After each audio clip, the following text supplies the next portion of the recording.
سلامونه، وخت مو په خیر. د نن ورځې لنډو مهمو خبرونو ته ښه راغلاست. زه فهیم الله افغان یم.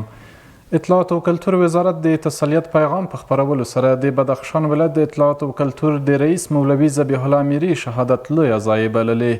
د یاد وزارت په اعلامیه کې راغلي د اسلامي نظام د دښمنانو دغه ډول بزدلانه کړنې به زموږ پر کلکې ارادې او متین عزم هیڅ اغیز ونه کړي. ښاغلی امیري د بدخشان ولایت له بهارک ولسوالۍ څخه مرکز فیض آباد ته د راستنېدو پر مهال د 2 تنو وسلوالو لخوا د برید هدف ګرځېدلی. د اعلامیې پر بنسټ یو بریدګر د امنیتي ځواکونو په ځوابي ډزو کې وژل شوی او یو بل ژوندی نیول شوی دی. د 201 خالد بن ولید رضی الله عنه قل اردو د لوجستیکي ملاتړ د کنډک په ورکشاپونو کې په تیرو 3 میاشتو کې 517 بېلابېل پوځي وسایط ترمیم او بیرته د کارونې لپاره چمتو شوي دي.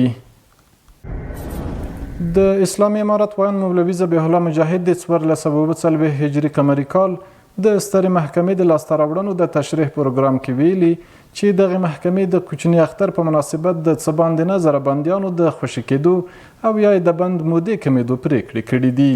د نوموړي په وینا دغه محکمې تیر کال 1,8346 شرعي وثیقې صادرې کړې او 1,604 حقوقي دعوې د روغې جوړې له لارې حل کړي دي. د فلسطین اړوند اشغال شوي لویدیځه غاړه کې میشت فلسطینیان وایي د اسرائیلي میشتو د بریدونو او اسرائیلي پوځ د عملیاتو زیاتوالی د دې سیمې وضعیت خورا کړکېچن کړی دی. رویټرز خبري اژانس د سیمې اوسیدونکو له قبله راپور ورکړی چې د وروستي تاوتریخوالي او نښتو له زیاتېدو سره پر فلسطینیانو فشارونه د پام وړ ډېر شوي. او وروستی خبر هم دا چې د چین د زلزلې سنجولو مرکز راپور ورکړی چې د چین د چنګهای ولایت په 18 دقیقو کې 2 نسبتا شدیدو زلزلو لړزولی دی.